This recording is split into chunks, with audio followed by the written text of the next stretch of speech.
En el caso que ahora estudiamos, la complacencia, definida como acabamos de decir, variación de volumen dividida entre variación de la presión, es importante, muy importante, para estudiar, por ejemplo, cómo se inflan los pulmones y cómo se desinflan, o sea, cómo respiramos, especialmente nosotros los humanos. ¿Cuántos tipos de razones de cambio habrá? Por lo menos hay dos. Razón de cambio en un intervalo que nos daría la complacencia en promedio en ese intervalo, para lo cual necesitamos tener un gráfico que nos indique cómo varía el volumen cuando cambia la presión.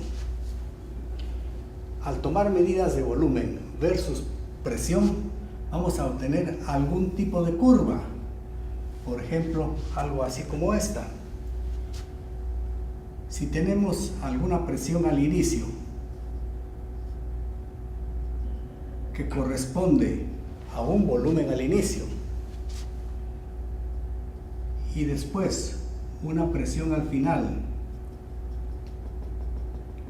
a la cual le corresponde un volumen al final, podemos calcular la complacencia promedio en este intervalo delta P desde aquí para acá.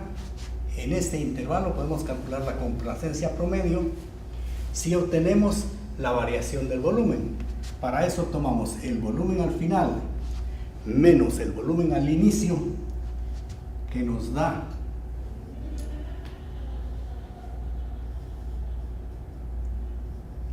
esta variación de volumen, que a la hora de dividirla entre la variación de presión nos da la complacencia en promedio en ese intervalo.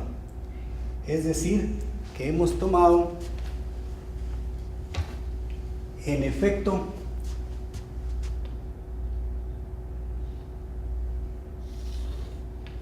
la pendiente de la recta secante a la curva de volumen respecto de la presión, y hemos dividido una variación entre otra variación. A esta cantidad que llamamos razón de cambio, a veces se le llama también cociente incremental. Tal vez un nombre preferible sería cociente de dos variaciones, ya que estaría expresando precisamente cómo estamos interpretando el concepto razón como división, y no de cualquier cantidad, sino de variación de una cuando varía la otra. Pero más interesante que la complacencia a promedio, que es interesante como cualquier promedio, es preferible tener la complacencia, es decir, conocer la complacencia, conocer la facilidad con que el pulmón se infla o se desinfla en función de las propiedades del propio pulmón. Para ello necesitamos, como siempre, la curva de volumen respecto de la presión, sea cual sea, y si queremos la complacencia en un punto B, necesitamos saber la presión en el punto B y trazar la complacencia promedio en un intervalo de presión que sea muy pequeño, y eso se logra gráficamente si se mide la pendiente de la recta tangente a la curva en el punto considerado. Y esa pendiente, como es de una recta, puede ser tomada en cualquier parte, por ejemplo, en un intervalo acá, en que esta variación de la presión de aquí hasta acá aparece en el denominador, y esta que es la variación de volumen que corresponde a esta variación de presión aparece en el numerador, pero la variación de presión tiene que ser lo suficientemente pequeña, y para eso podemos imaginárnosla tan chiquita cuanto querramos, pero no cero, y no podría ser cero porque debajo no está definida la división entre cero.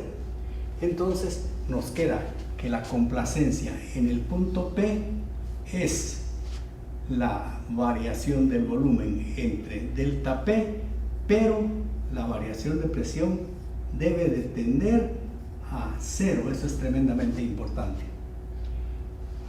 ¿Y por qué es importante conocer la facilidad con que el pulmón se infla o se desinfla?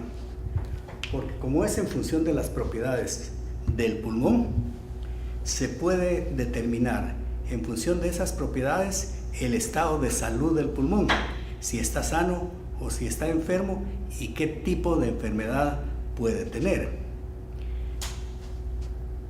El concepto de complacencia es tremendamente importante en ciencia y en tecnología.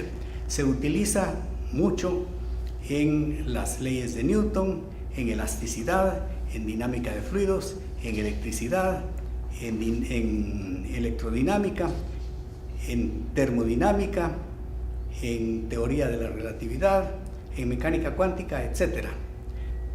Es tan importante que nosotros debemos de entenderlo, pero es más fácil trabajar en un concepto dedicado a la medicina.